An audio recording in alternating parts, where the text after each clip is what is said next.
story looks so much at privacy and the destruction of privacy. But actually kind of what really pulled me in was this intersection between the idea of looking at surveillance, almost a kind of surveillance thriller, and then this study of a breakdown of an actress.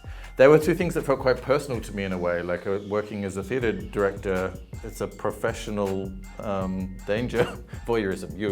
You're watching people all day long, and you're watching people in privacy and vulnerability. And in that time I've got very close to actors and admire their bravery and their vulnerability. And in a way the film is a meeting of these two things. You watch an actress who lives already in the public eye, who has to go into her most private spaces already to do her job, having that destroyed and that taken away from her. And that interests me very much. Oh yeah, dude.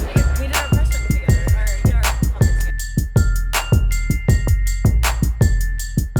As any actress would be attracted to the emotionality and the intensity and the sort of like ebbs and flows of the story and who she is she was always kind of like this risky, shocking presence that was like, wow, I just want to follow this person. And so then in learning about why we lost her and sort of her ultimate receding, even in her performances as she gets older, she becomes dim in this way that the light doesn't shine as bright. And it was my favorite thing about being involved in this project is bringing to light why that particular illumination was being darkened.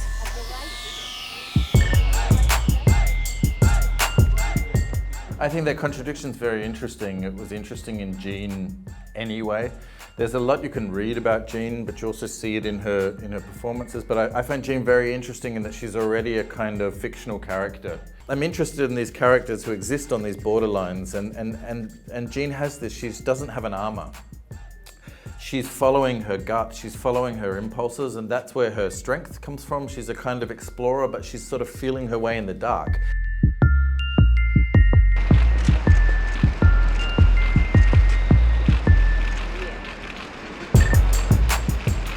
I think it was easier to destroy Jean than it would be, say, a man who stood for the same causes. But I also think that if a man was, even if a young white man in that day and age was saying the same things, I still think he would have been viciously attacked. I don't think it was strictly because she was a woman, but I think it was so much easier to take her down because she was. So yeah, she was screwed. She was totally, and then also she was not a self-serving loudmouth. Like, she wasn't somebody standing on soapboxes screaming at everyone, wanting to be the face of a movement. She wanted to support the movement from the inside out. And so her actual perspective of what happened has never been brought to light up until this moment, just right. Literally now, unless you really delve into the research in a pervasive way, in a public sense, this is the first telling of her story.